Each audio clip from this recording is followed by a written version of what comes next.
All right, well, it's good to see you this evening. We will go through our normal ministry meeting matters before us. As a matter of fact, everything here will be right on expected script. Unless you have additional motions you want to make from the floor, you're certainly welcome to do so. But let's turn to Audrey right now. She'll come and remind us of last month's minutes from that ministry meeting, and I should have left this microphone right here. And as always, you gotta get pretty intimate with that microphone. Okay. Well, this is the minutes from our meeting March 17th of last month. The pastor opened in prayer. Steve led us in song. Audrey read the minutes from the February meeting. Steve made a motion to accept it. Debbie Hertzinger seconded it, and it passed. Betsy gave the financial report. Chuck Castle made a motion to accept it, and David seconded it, and it passed. Chuck Castle made a report from the Capital Projects Committee. There was a handout we looked at with items marked that had been done. Many of the things on the original list had been taken care of already. David Thompson reported that the food pantry items have been transferred to the storage room in the old sanctuary. Shelves have been made to store the food items. Steve reported that the old food pantry room has been cleared out and the new flooring is being laid. More bags have been made up to hand out to those in need. The pastor said we might be having some training in the future to help our families in disasters. It would be taught by someone from the Magic Valley Association Disaster Relief Team. The pastor reported on the pastor's prayer summit. It went well. He said there is a group of about 8 pastors that will be meeting on Tuesday, the 19th, to discuss forming a Baptist network with these churches. He asked for prayer for guidance. He also reported on New Horizon Home. They are safe and secure at this time. He talked with Alex on Thursday. There is minimal food and no fuel. They got our money before the banks shut down, evidently temporarily. They have no place to spend it, and we prayed for them. He reported also on the men's ministry meeting.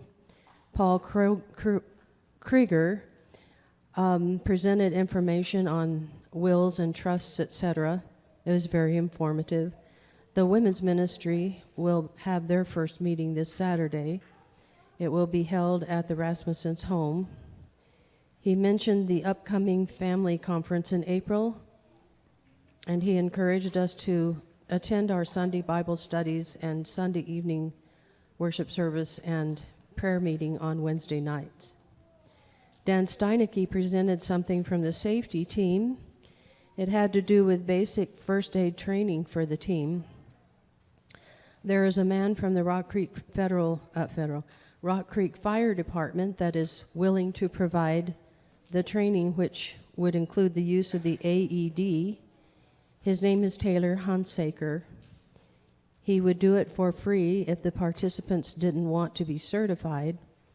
If anyone would like to be certified, it would cost $25 and they would receive a first aid card. Chuck made a motion that the church would pay for those who wanted certification. Dan seconded the motion, and it passed. From a request by Pastor Paul, Kevin made a motion to move $250 from the pastor's new raise into his Guidestone retirement fund. Chuck Castle seconded the motion, and it passed. The pastor talked more about the 1689 Second London Baptist Confession that we are considering adopting. There were questions and discussion. There were handouts that he wanted us to read before the next month's business meeting, because we will be voting on it then. He encouraged us to ask him any questions we have between now and then. Chuck Castle made a motion to adjourn. Kevin seconded it, and it passed, and the pastor closed in prayer. Thank you, Audrey. Do you have any questions? You need some clarification on anything?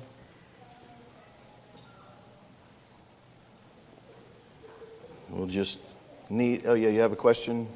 Who did she say brought the information about the Rock Creek Trail?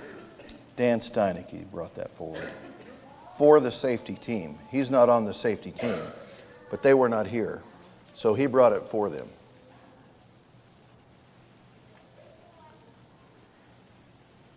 All right, then we need someone to make a motion to accept those minutes as they've been presented before you. Steve's making that motion. We need a second. Somebody in the room. Gene seconds that motion. All those in favor say aye. Any opposed? All right, then Betsy will come and give us a finance report. Hopefully you saw those on the back table amidst all the other paperwork I had back there. There is a finance report. Betsy will bring that report for us as well.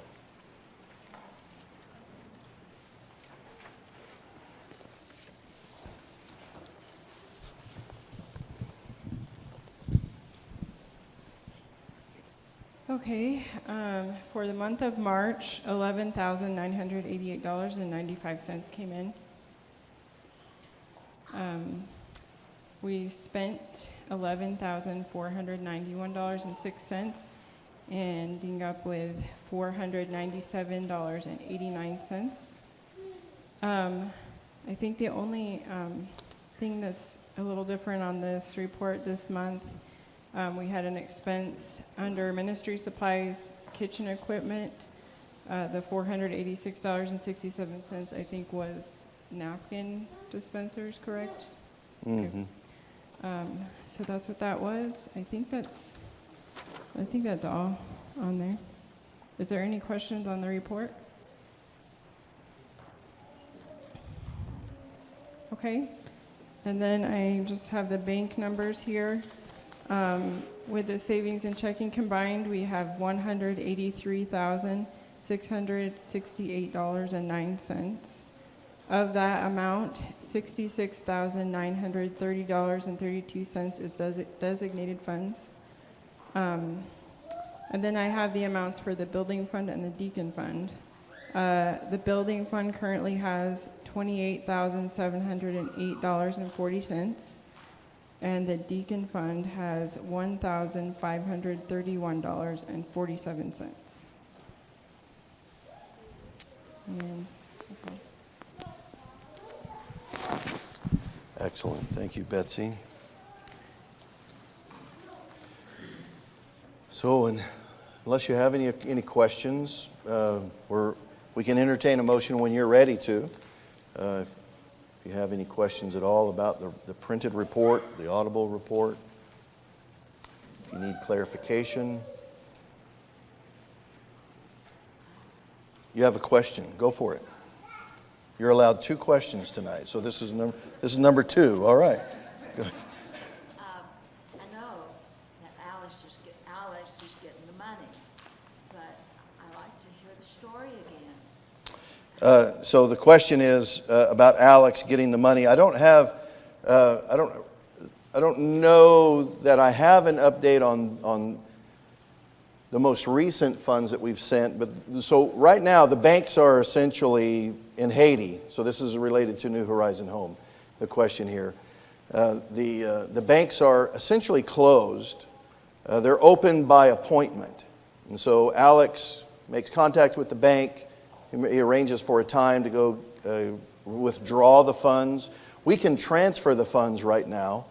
None of that has been disrupted in all of the chaos in Haiti, but Alex has to make special arrangements to go and get the funds. And it's by the grace of God that nobody's aware that he's walking through the streets in a war-torn region with $9,000 in his pocket.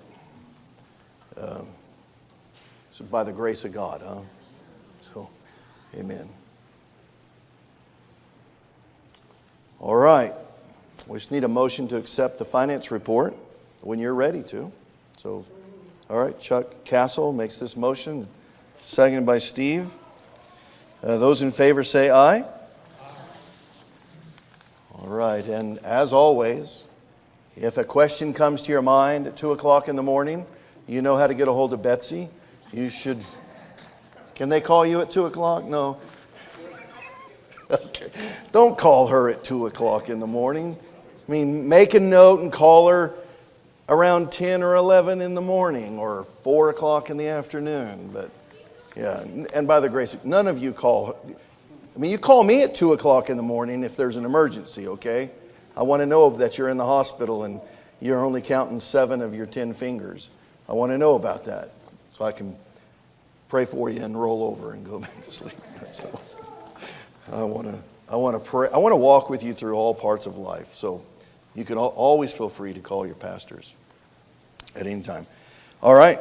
So bless the Lord. And hey, this report stands as a testimony of the providential hand of God in providing for and providing in abundance for the needs of the church and providing for the ongoing and long overdue remodeling of that good functional building. Now, just the other day I was considering, since the completion of the Thanksgiving room, that building is used 7 days a week. And it has lots of, not just the Thanksgiving room, it's being used 4 days a week, and 5 days a week. It's used a lot. And the building, by the grace of God, may it be used for His glory. And it is becoming a very functional and very needed facility for us. So may the Lord bless everyone who's financially supported and helping in that undertaking. All right, we're at a spot here for just general congregation reports. Any reports from you, the members of the church body, ministries you're involved in? Announcement. So for John's party on Wednesday, Lisa's going to have a sign-up sheet on Facebook. And for those of you who aren't on Facebook, she knows. And she'll send out an email asking if you need something or if you're going to be providing. All right, very good. So just to give a short synopsis of that from the microphone, anybody, a Facebook or an email will reach your phone or desktop or laptop sometime today or tomorrow with information about what we're going to need for the meal on Wednesday night. Yeah, okay. I'm the last guy that needs to approve anything. I'm not proofreading anything, am I? Let's hope not. Okay, I'll do that. Great. It's going to be a great pleasure to see Brother John Wednesday night. I hope you can come. If there's somebody you didn't see this morning that doesn't know, we'll get it out on the email list, and hopefully it'll catch some who were out of town or sick today. But we want as many of us here Wednesday night as possible. And I don't want you to be surprised. Sherry won't be here on Wednesday, okay? She's getting ready to go on a trip with her family down in Texas.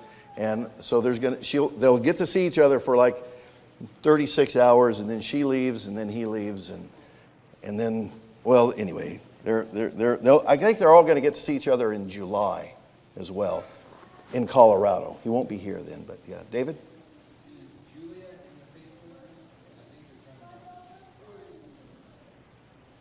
Oh, okay, that's a really good question. I don't know. Renee says. Okay, so can you send Lisa a text? Can we block somebody on Facebook temporarily?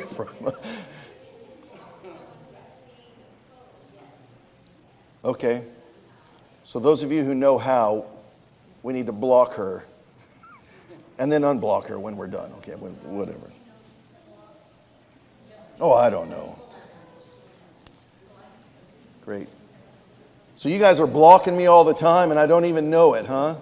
Is that how that's working? Okay. Great. Yeah, Lisa and Debbie are working together and all the details, so you can get some answers from Debbie as well, and good direction. It's going to be a great opportunity. Any other reports? Yeah, Matt? Please. Thank you. So just an update for the that first aid class with Taylor Huntsager. He says that he is willing to teach as many people as want to show up. He just need a head count. His date that works for him to be able to do that would be on May the 25th. It's a Saturday at 3 o'clock that afternoon. As far as the certifications go, I just did a class with him for work, and he said that, I mean, they're really mainly for a documentation for, say, if a company wants them. So it's probably nothing that's really super necessary for us to have since we're not a paid safety team.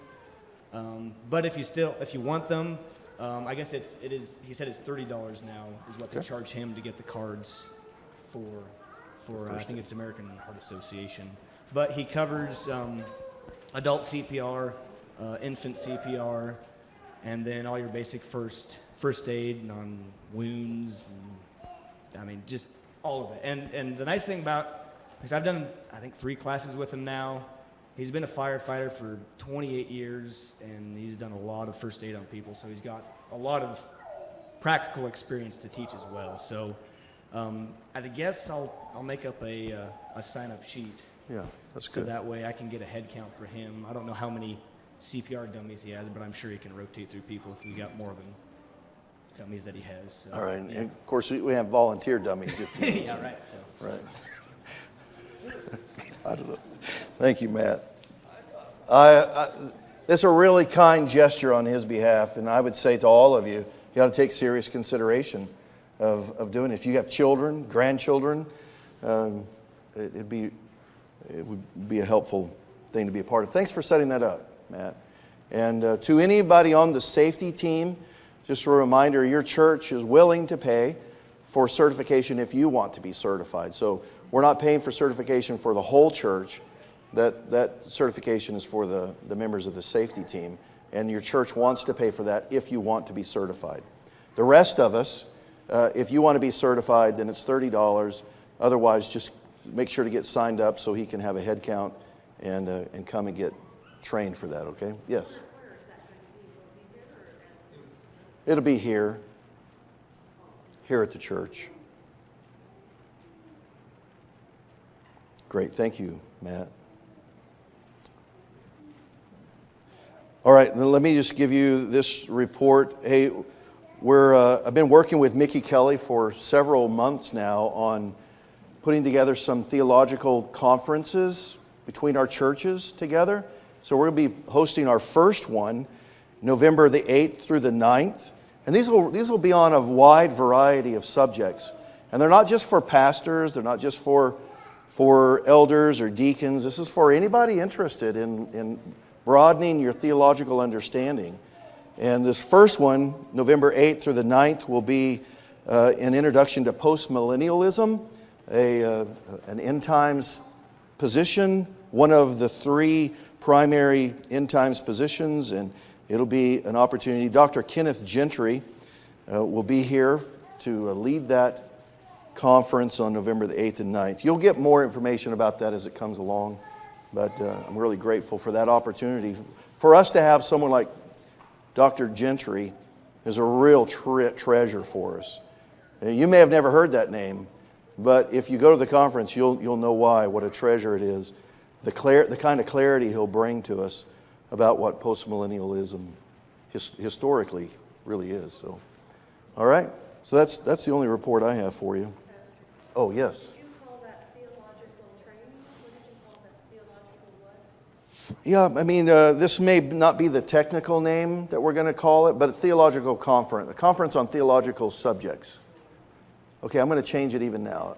A conference on doctrinal, theological doctrines. Mickey may have a better name for it than I do currently. But all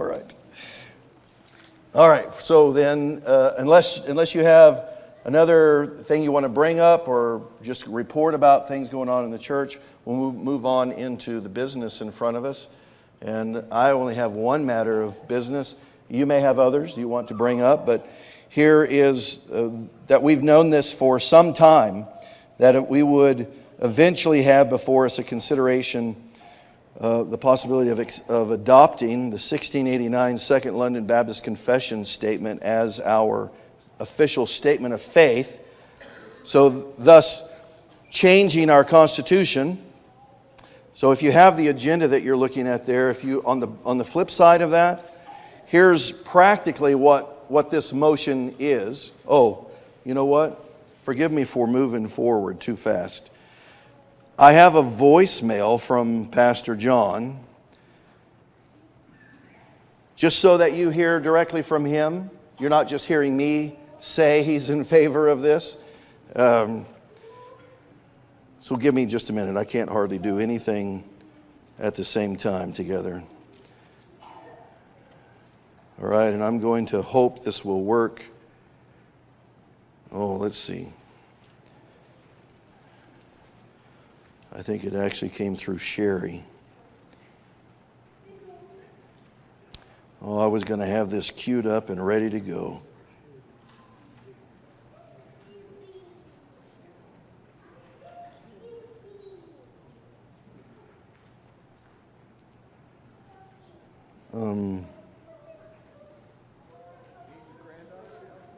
Yeah, I'm going to need Ruth to come help me know how to do this.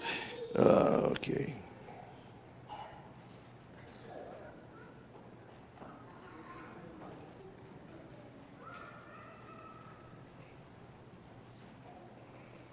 All right, let's hope this works. Oh no, it's not going to work because I got Do Not Disturb on. So nobody calls me in the middle of church. I mean, who's going to call me between 5:30 and 6:30 on a Sunday night? You'd be surprised. I don't know that any of you ever have. Okay, let's try this. Hello, church family. I'll have to start I it. just want to send you a quick message and tell you thank you so much for all of the cards and the gifts that you've sent. They are a great encouragement to me. I also want to say that currently I am in Germany. I'm on my way to the United States escorting a soldier, and then quickly I'll return back to Iraq and then eventually Syria. But I want to say thank you for allowing me the extra time that I need, these few extra months, to continue to provide ministry to soldiers in these days to come at a really important time that I think that they certainly need to have that. Also know you have a real important meeting that's coming up this weekend, and it is considering a new church confession. And I know you've been diligent about reading that. I have read it as well, and I want to encourage you to seriously consider adopting this as our new church confession. I think it's the right thing for us at this time. May God bless you and continue to bless our church. All right. It's always good to hear his voice. It'll be good to see him Wednesday night. All right, so that's what we have before us. So this is coming from your elders, the consideration for this. And so on the back side of our agenda, you're going to see the first item there, addendum number 2, Articles of Faith. This is how our Constitution currently reads, and this is all struck out. So the motion is to strike this. It currently says the New Hampshire Confession of Faith, as presented to the convention and adopted in 1925, the New Hampshire Confession of Faith revised certain points and with some additional articles growing out of the present needs, and then in parentheses, found in the booklet, The Baptist Faith and Message. So we're striking that as our article of faith, and we are replacing addendum number 2, Articles of Faith, with the 1689 Second London Baptist Confession, including the preface and the appendix 1 on baptism. Okay, and that appendix was drafted and written in 1677, and then the Baptist Confession gets published in 1689. So we are, should you choose to do so, we would be saying we are inserting as the article of faith the 1689 Second London Baptist Confession, and we would be including the documents entitled the preface, which was also drafted in 1677, and the Appendix 1 on baptism, that we would include all of that in the articles of faith of our church. So that's what the motion would look like. So back on the front side of that agenda that you have here, here's the question that we will be asking when you're ready to do so.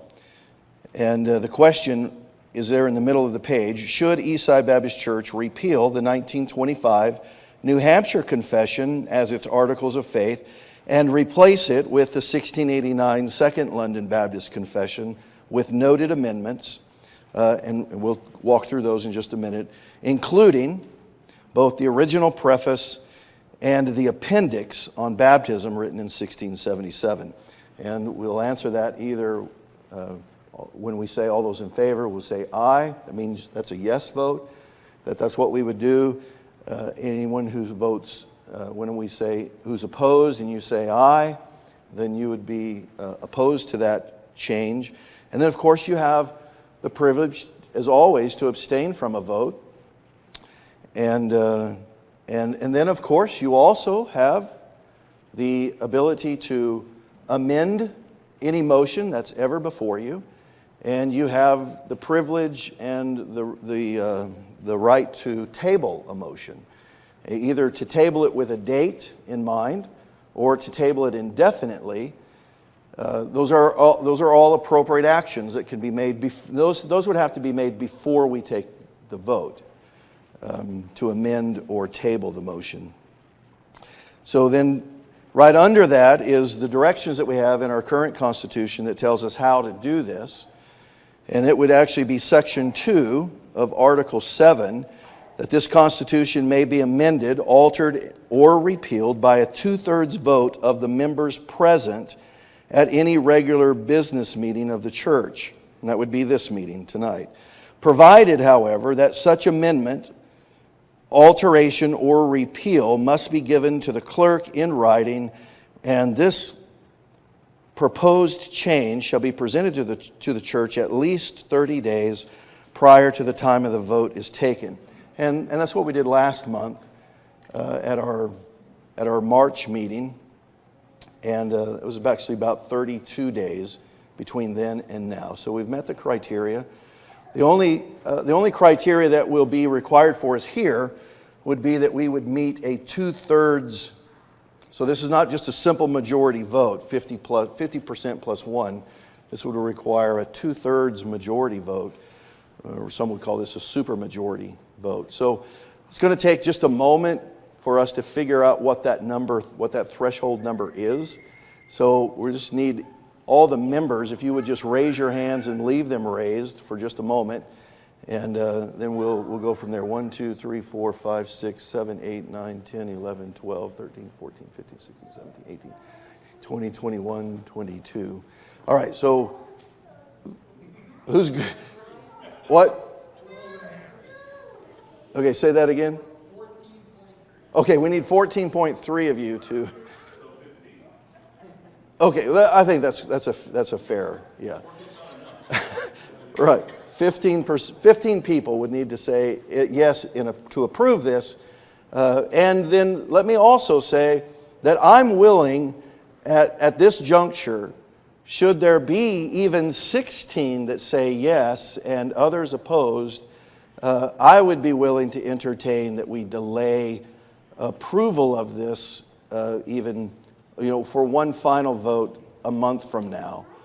Just so that nobody feels no one feels like they're being run over by a railroad train here, because I don't want that. I want to walk forward with unity within the church body. I mean, we would meet the criteria that the Constitution gives us. We would be right to move forward with that. I'm saying I want to be gracious at this point. So let me just look for a general head nod from you. Are you all right if we do that? If we say we have 16 or 17 people that are, it's a close but not fully there. Are you all right if we say, well, let's delay that motion? We'll pull that off the table, even though it got approved, and we'll vote on it next month? try to address the concerns of those Yeah. Is anyone opposed to doing that? We don't have anything in our Constitution that tells us this is what we ought to do. We're just right now kind of operating out of brotherly love for each other.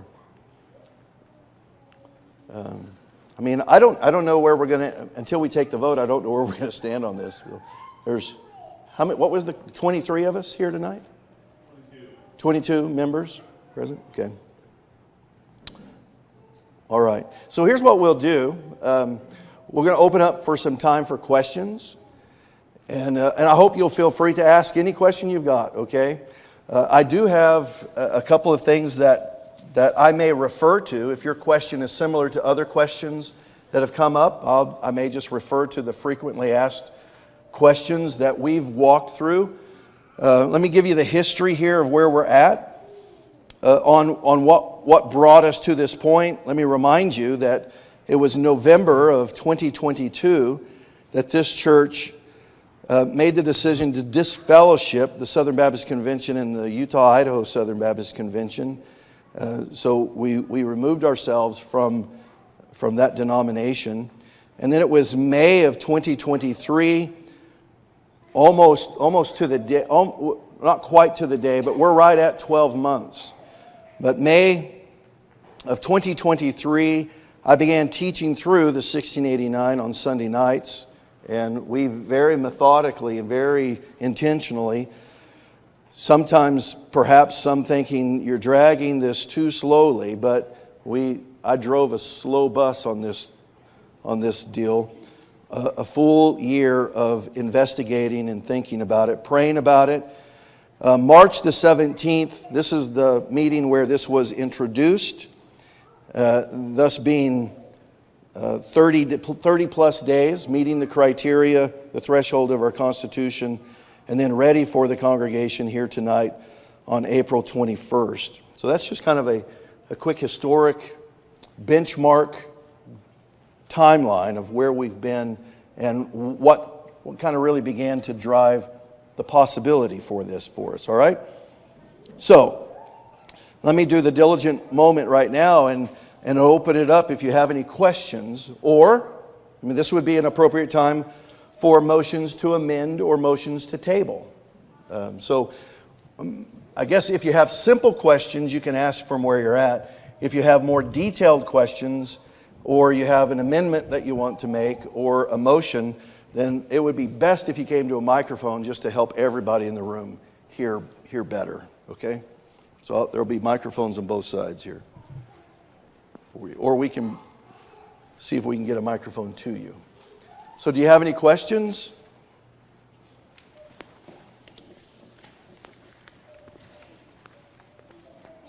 David?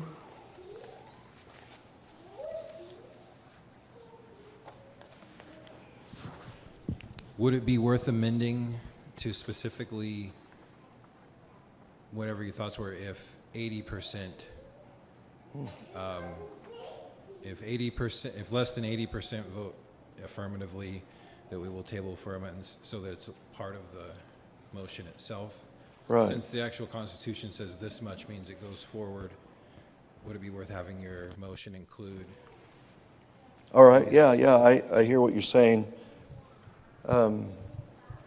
So I guess I would need you to just make a motion to amend how we're going to proceed forward with this. So the normal is 2/3? Yeah. So I make a motion that amend it that if less than 4/5 vote affirmatively, that it's tabled for the following ministry meeting. If that's in alignment with what your Yeah, I think so. I'm not sure what 4/5 numbers, 80%? which is 18. Okay. So if we're 18 or less, If you're less than 18. then we would. So this amendment would say we're going to consider that, and we're going to push this off for a month, and we'll vote again. And at that moment, I think we're good to go with the 2/3 kind of a threshold that we have there. So, all right. So that's an amendment to that. Is there a second for that? All right, seconded by Kevin. I don't know why I went just blank all of a sudden. So motion by David that this motion, if we don't meet, if it's less than 4/5 of the members present, that this motion would actually be held over for 1 month and be reconsidered at the May membership meeting. All right, so we've got a motion to amend it and seconded. Those in favor say aye. Any opposed? All right. Thank you. I think that's smart that we go ahead and have it as a firm motion. And I hope all of us will receive that as a step of generosity to the whole of the church. We're really not looking to just run away with this. All right, good. Do you have any other questions? Amendments? Motions? So we can. Steve is saying, can we just vote? We can. As long as nobody has a question. All right, I'm gonna take your desire to. Technically, in Robert's Rules of Order, this would be a call for the question. And so, if you're ready to vote, say aye. Aye. Any opposed? All right, then the question before us is, should Eastside Baptist Church repeal the 1925 New Hampshire Confession as its Articles of Faith and replace it with the 1689 Second London Baptist Confession with noted amendments, including both the original preface and the appendix on baptism written in 1677. So all those in favor say aye. Aye. Any opposed? Any abstaining? All right. Well, bless the living God. We. Excuse me, but what was the first vote about? That we just voted for, I thought it sounded like the same thing. I mean, we just Yeah, so. approved two things there. Yeah, so I went technical all of a sudden on you. I don't usually walk real technical with Robert's Rules. But Steve called for the question. She's talking about the one before that. You're talking about the motion for a threshold of 4/5? I got that. So because that's what Our Constitution calls for 2/3. so in order to change that, he needed to make a vote, he needed to make a motion to change. Well, and we didn't change the statement there. We just changed for this vote tonight. We actually made the threshold higher. Okay, I got that. So, And then, so we were voting on his call to vote? yeah. I mean, it's one of the craziest things of Robert's Rules of Order. We take a vote to see if you're ready to vote. And so that's what that was. The question was, are you ready to vote? And it was unanimous, we're ready to vote. We didn't have to have a motion and a second for that, Not for a call to question. Yeah. because I didn't get any like that, so everyone just had to. Okay. You know what? Let me back that whole train up. We do have to have a second for a call to question. Is there a second for Steve's? We do, from Dan. And those in favor say aye. Aye. Any opposed? The last thing we need is for me to cause a hiccup technically of something. Okay, so then we vote, did we have another, We have this motion. we didn't have to have any more motions? No. No. All right. I know the last thing you thought you'd have to do is vote twice on this thing, but just because we want to dot the I's and cross the T's here. Should Eastside Baptist Church repeal the 1925 New Hampshire Confession as its Articles of Faith, replace it with the 1689 Second London Baptist Confession with noted amendments, including both the original preface and the appendix on baptism written in 1677? All those in favor say aye. Aye. Any opposed? All right. You are the sweetest people in the world. I apologize for missing the need for a second on that call for the question. All right. Oh, did anyone abstain? Okay. Yeah, I needed to do that. Thank you. All right. Well, bless the Lord. Hey, we have a lot of work to do, by the way. You've known this. We've known this since November of 2022, is we have a constitution and bylaws that need a major overhaul. So over the next couple of months, expect a lot of those kinds of technical things. One of which I've even noted in some of the frequently asked questions. Some of the first things I want to start do is tightening up then what makes up the membership of the church, what are the qualifications outside of the Bible that we would require for a person to be an elder, for a person to be a deacon. Are they different than membership? So we'll just need to kind of start addressing some of those things. And I'm going to be calling on you to help me rewrite our Constitution, basically, all right? A lot of it will be amending, but some of it will be a total rewrite on certain portions.